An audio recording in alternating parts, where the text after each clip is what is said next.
Bonjour à tous, bienvenue sur les pingouins de votre cuisine. Aujourd'hui, comme tout le monde le sait, derrière chaque chef, il y a une femme. Et donc, on va faire participer Hardy, qui vient de préparer une tortilla. Vu qu'elle a vécu un peu de temps en Espagne, qu'elle aime beaucoup la... Elle va nous proposer une tortilla pour 4 personnes à partager encore si vous n'avez pas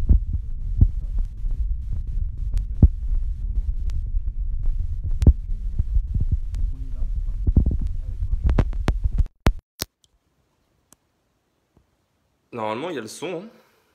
C'est bon, David? Salut, Marie. Salut à tous. Donc aujourd'hui... Attends, il n'y a pas de son. Mais je peux pas faire mieux, je sais pas comment faire. C'est bizarre. Bon, il y a du son ou pas, David? Ah, c'est bon. Allez, on y va. Bonjour à tous. Aujourd'hui, on va faire une tortilla. Donc on va avoir besoin de 2 pommes de terre comme ceci, d'un oignon que j'ai déjà pris le soin d'éplucher, une gousse d'ail, du chorizo si vous en avez. Si vous n'en avez pas, on peut faire aussi avec du saucisson ou d'autres légumes. Et du jambon, ça marche? Du jambon, ça marche aussi. D'accord. On peut faire aussi avec des lardons si vous en avez. Ensuite, on va avoir 6 œufs, du poivre, du sel et si vous avez du piment d'Espelette, mais ça c'est vraiment une question de goût, et bien sûr de l'huile d'olive. Donc on va commencer par éplucher les pommes de terre. On va juste vous montrer comment en fait on va les tailler, parce que vu que ça prend une petite trentaine de minutes à cuire quand même les pommes de terre, et qu'on a environ 15 à 30 minutes pour faire la vidéo, on en a déjà pré-cuit un petit peu avant. Mais Marie va vous montrer comment les tailler pour que ça se passe au mieux. Donc on prend soin de bien éplucher. Et ensuite, on va couper la pomme de terre en 2 dans le sens de la longueur. Puis une nouvelle fois en 2, toujours dans le sens de la longueur. Ça change un peu que ce soit madame qui travaille au lieu de monsieur en cuisine. Bon, même si elle fait la cuisine très très souvent. Hein. Elle fait ça bien, hein.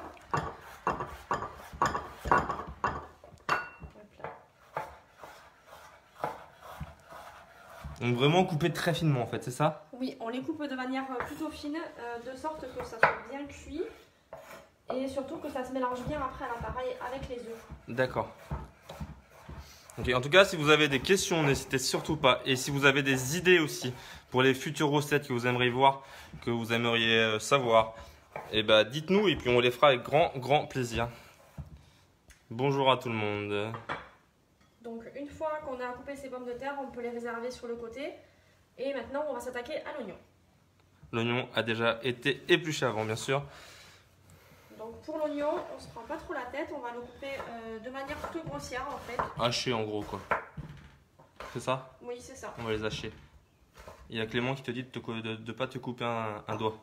Si je m'en coupe, il m'en restera 9, j'aurai de la chance. Clément, si tu veux, tu peux faire une vidéo de pâtisserie, hein. Il n'y a pas de problème. Sur la route des pingouins. Donc voici. C'est une tortilla aujourd'hui, Sonia. Une tortilla à base d'œufs et de chorizo, pommes de terre. Voici pour les oignons. Alors comme hier soir, j'ai fait un petit peu à manger et qu'il me restait quelques parures. Du coup, on va les mettre avec pour éviter de jeter. Parce que rien ne se jette et tout se transforme. Et bien sûr, je pense que tout le monde a à la maison une patate, 3 œufs et un bout de charcuterie quand même. Donc on n'est pas sorti pour faire les courses, ne pas oublier qu'on utilise ce qu'il y a dans notre frigo. Donc avant de commencer la cuisson, on va juste rajouter l'ail. Je t'allume le feu? Oui, s'il te plaît. Hop là. On va mettre un peu d'huile quand même. Un peu d'huile. Alors vous allez voir, tout au long de la recette, je vais en mettre quand même pas mal de l'huile. Mais c'est nécessaire.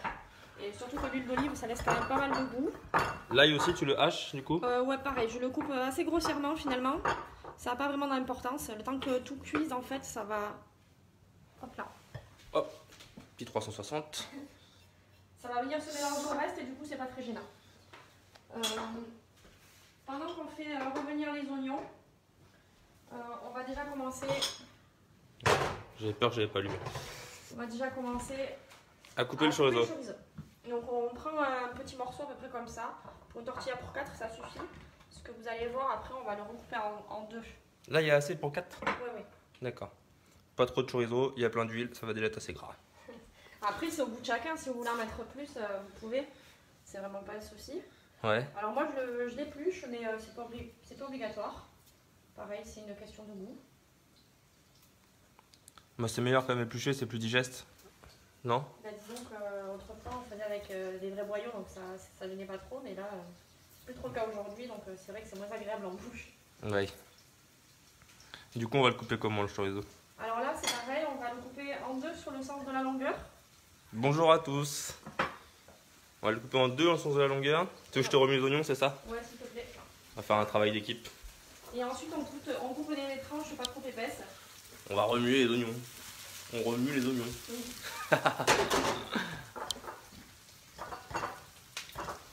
Alors, couper des tranches, oui, d'un demi-centimètre en gros, quoi. Même pas. Oui, c'est ça. Et pour l'instant, on va les laisser de côté, puis on va plus s'en occuper. On va plus s'en occuper? Pas pour l'instant. On les abandonne? Exactement. Ils sont orphelins, ils n'ont pas de chance. Donc, là, on va commencer avec des pommes de terre qui vont déjà être un peu pré-cuites. On les a pré-cuites une petite dizaine de minutes. On va les remettre dans l'appareil avec l'oignon et l'ail. Mais à la base, vous devez partir avec les pommes de terre accrues. Comme ça, vous mettez des oignons, l'ail, vous mettez vos pommes de terre accrues et vous faites sauter le tout ensemble. Donc là, on va mélanger l'ensemble.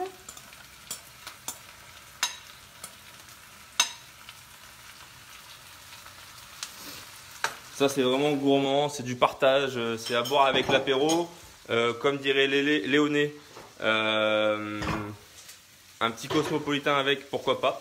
J'attends de voir la recette. Mais en Espagne, qu'est-ce qu'on boit plus? De la sangria, non? Peut-être plus? Ouais, de la sangria, beaucoup de bières aussi, ils aiment bien. Des bières. Et donc, Léoné dit Lélé, si tu peux nous faire un petit cocktail à base de sangria la semaine prochaine, ça serait cool, hein, pour aller avec la tortilla, pour que les gens puissent boire l'apéro. En ce temps de confinement, l'apéro est primordial. Donc maintenant, on va juste commencer à assaisonner un petit peu. Ouais. Donc on va mettre du sel. Du poivre? Du poivre. Ça y est, il arrive tout seul. Et du piment d'Espelette.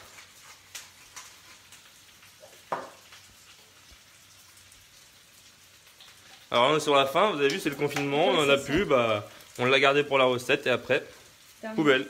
Hop, terminé. Ah non, c'est du verre. Oula, le tri. Excusez-moi. Voilà, et là ça va prendre quand même quelques minutes parce qu'il faut déjà que les pommes de terre cuisent dans un premier temps. Et on va essayer de les faire colorer aussi un petit peu parce que c'est meilleur quand ça croustille. Ah, vous en avez des idées de cocktails tous là, hein, Morito, Spritz, c'est bon ça. Hein. On voit que tout le monde boit l'apéro. Hein. On n'est pas de l'hôtellerie pour rien. Donc, on va casser les œufs du coup en attendant. Exact. Allez, on y va, on casse des œufs.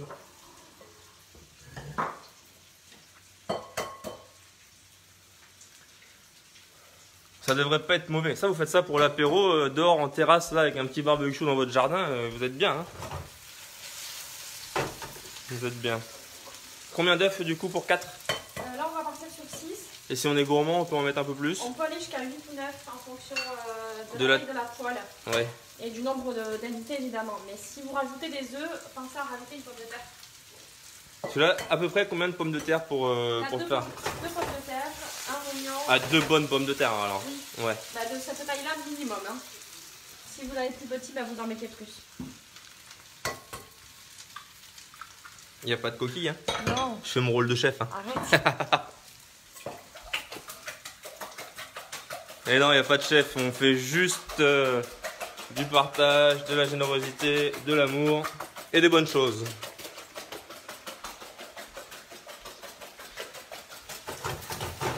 Donc là, ça commence à colorer gentiment. Et donc après, le principe, c'est de mettre le chorizo. Non. Là, Non. on va encore attendre un petit peu, le temps que les pommes de terre finissent de cuire. Et quand elles seront cuites, on va les égoutter un petit peu parce que vous avez vu, il y a quand même pas mal d'huile.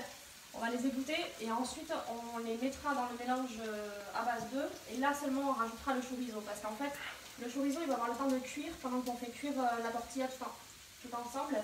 Si on le fait cuire trop à l'avance, en fait, il va beaucoup durcir et ça va pas être super agréable en bouche, quoi. D'accord. Et pour ça, moi, je vous conseille personnellement de ne pas acheter un chorizo rabugo ou un chorizo vraiment Non, non. très cher, ça sert pas à grand chose. Un chorizo lambda, ça marche très bien quoi. Vraiment. Et après, bah, peu importe, pas chorizo, saucisson, jambon. On peut le faire nature aussi pour ceux qui sont végétariens. Oui, on peut, à la place du chorizo, on peut conserver les pommes de terre parce que c'est quand même ça qui va faire aussi que ça tient. Mais on peut rajouter ce qu'on veut comme légumes, à peu près. La cébette. Oui, ça peut être de la cébette, ça peut être des poivrons, ouais. ça peut être même du poireau, ça peut être n'importe quoi. De la ciboulette. Bah oui. Des herbes fraîches dedans. Alors, un peu. Si on a des herbes fraîches dans le jardin, on n'hésite pas à aller en couper un petit peu, comme la ciboulette, le persil. Ouais. Ça marche plutôt bien. Et pour ceux qui ne mangent pas de viande et qui peuvent mettre du poisson, est-ce que je sais pas, du thon en boîte ou alors ça se fait dans certaines régions d'Espagne avec du thon. Ah oui, voilà. Donc on peut tout à fait. Et après vraiment c'est surtout au bout de chaque. Ouais, parce qu'il y en a qui mangent que du poisson, donc c'est possible d'enlever le chorizo, de le mettre du coup avec un peu de thon, du thon en boîte entre guillemets. D'accord. On peut faire ça. Ok, bah top. Donc c'est une recette qui peut être transformée en plusieurs recettes. Exactement. Parfait. En fonction de ce qu'on a Dans les frigos. Dans les frigos et de ce qu'on aime. C'est ça qui est important aussi. Donc là, on va commencer à être pas mal avec les pommes de terre. Ça commence à être cuit? Ouais. Je peux goûter? On a une légère coloration, mais pas trop. C'est bon, hein? Franchement, ça va être du sale encore. Donc là, on fait quoi? On égoutte? On va égoutter les pommes de terre. Alors, on égoutte les pommes de terre. Faut que je la suive, elle va vite. Pardon. Allez. Hop là. Bien égoutter dans une passoire, simplement. On aurait pu mettre un peu de sopalin peut-être dedans. Oui, on peut. On peut. Et là, du coup, tu mélanges les patates. Alors maintenant, je vais venir rajouter les pommes de terre. Dans l'omelette. Aux œufs. Bah, l'omelette, dans les œufs. Ouais.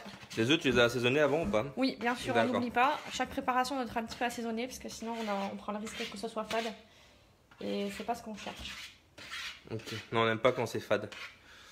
On aime quand ça a du goût, quand c'est assaisonné, quand c'est voilà, bon. Donc une fois qu'on est arrivé à cette étape-là... Un peu d'épices aussi, hein. Oui, vraiment, on peut utiliser beaucoup de choses. Qu'est-ce qu'on pourrait mettre de bon comme épices là-dedans, Jean-Christophe? Toi qui es le roi des épices. Petite tortilla. Ok, donc on remet tout dedans. Et là, on remélange tout. Très bien. Maintenant, on va remettre notre poêle sur le feu. On remet de l'huile? On remet de l'huile. Allez, encore de l'huile. Ouais, de l'huile d'olive, hein, bien sûr. Hein. Oui. Ah, on a mis du piment d'Espelette, nous.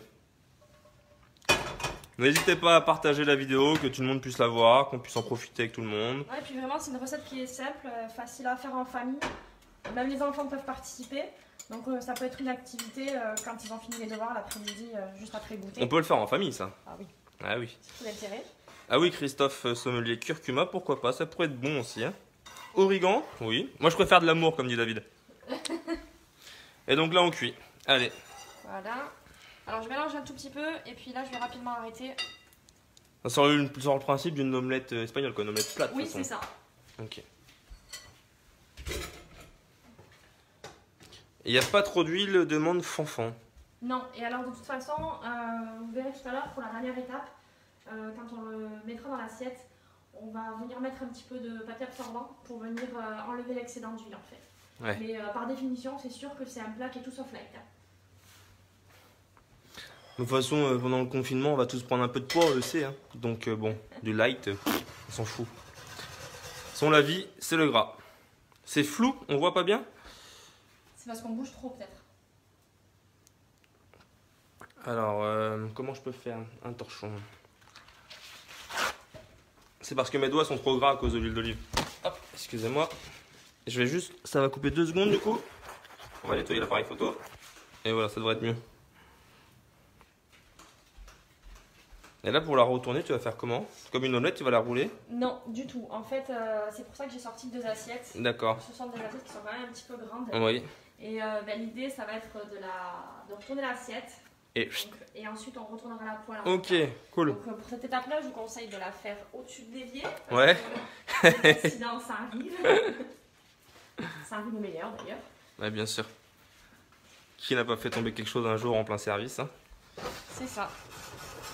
Et puis, comme vous pouvez le voir tout à l'heure, en fait, quand on va la retourner l'omelette, l'intérieur ne sera pas cuit.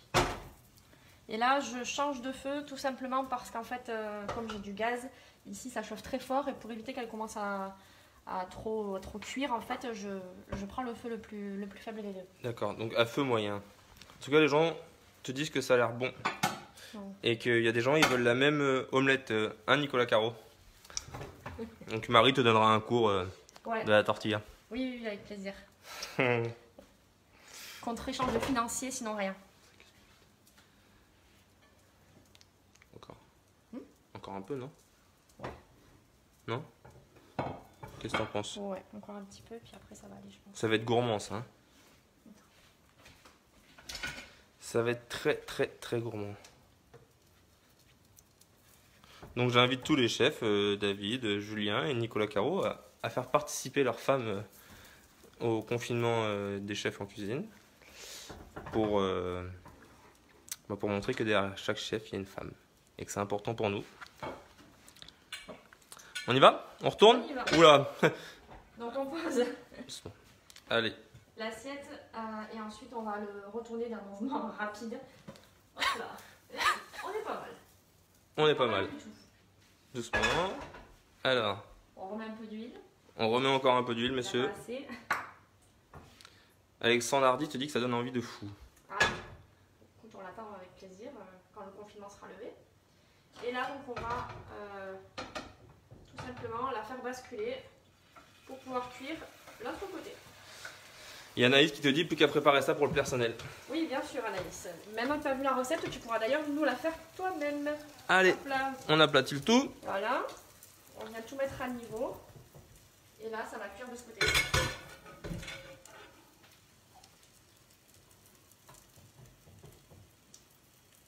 Ah oui, des fois ils disent qu'ils vont nous préparer une bonne sangria. Qui a dit ça? Christophe Sommelier. Donc c'est Vraiment, un sommelier qui a une maison d'hôtes maintenant, si je ne me trompe pas. D'accord. Donc voilà. Donc on finit la cuisson de l'autre côté. Combien de temps encore à peu près de cuisson? Bah, là, on a encore quelques minutes. Et du coup, là, on va pouvoir accélérer le feu. Hop là. Et il y a Marie qui peut envoyer un colis. Avec plaisir. Mais je garantis pas l'effet au moment de la réception. Bah, surtout la fraîcheur quoi. Ouais. Après je pense qu'on a tous un petit agriculteur à côté de chez nous qui doit nous vendre des œufs. Il serait bien content de les écouler. Des pommes de terre aussi je pense. Oui. Le chorizo, vous avez bien un petit boucher à côté de chez vous qui doit être ouvert aussi. Donc si vous n'avez pas ça dans vos frigos, vous pouvez quand même le faire en essayant d'utiliser les produits des agriculteurs à côté, quoi. Un maximum de produits qu'on achète chez les petits producteurs, ce sera toujours mieux que dans les grandes surfaces. Toujours local, un maximum.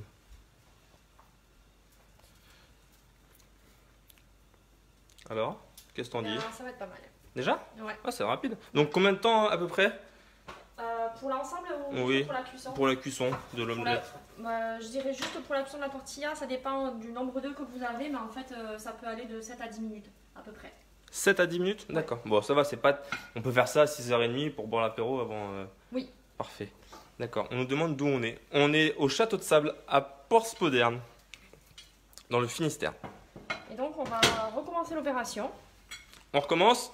Ah, Marie, elle est rapide. On retourne sur un torchon, sur un sopalin, du coup, Oui. pour absorber toute l'huile. Parce que là, je peux vous promettre qu'il y a de l'huile. Oui, il y en a, oui.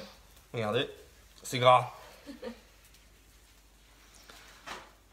Livraison par drone, Sonia, ça paraît compliqué, je pense. Mais on peut essayer. Hein. Mais ça paraît compliqué. Et là, on n'hésite pas aussi à venir donc un peu Non, le chorizo n'est pas breton, hein. Bien sûr que non. éponger le dessus. Mais j'ai un boucher dans le village qui fait du chorizo, donc non.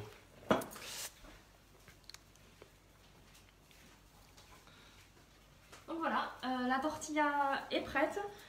Bien sûr, après, on la retourne une dernière fois pour enlever le papier absorbant qui est sur le dessous. On peut peut-être en remettre un deuxième par-dessus de papier absorbant pour renlever la... C'est ça, c'est ce que j'étais en train de faire tout à l'heure pour vraiment absorber le gras des deux côtés.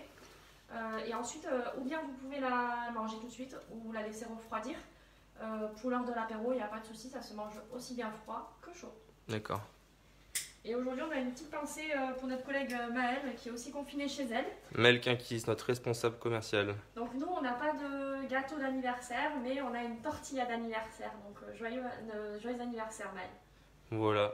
Et donc pour terminer, par ce magnifique soleil bien sûr, parce qu'il fait vraiment beau en Bretagne, il y a des gens qui disent qu'il pleut, c'est pas vrai. Je voudrais aussi souhaiter un anniversaire à mon grand frère, Hardy Kevin, et à Marine, notre réceptionniste, qui a aussi aujourd'hui son anniversaire. Voilà, voilà. Ce soir, le broyé du Poitou en direct à 19 h aussi, il ne faut pas oublier, soyez là. Et demain, on se retrouvera avec David, du coup, ce sera David qui préparera la recette autour du chou salé et sucré. Donc voilà. En tout cas, je vous souhaite une bonne journée. Merci à tous de nous avoir suivis. On vous remercie, on vous embrasse fort. Merci à bientôt. de nous avoir suivis.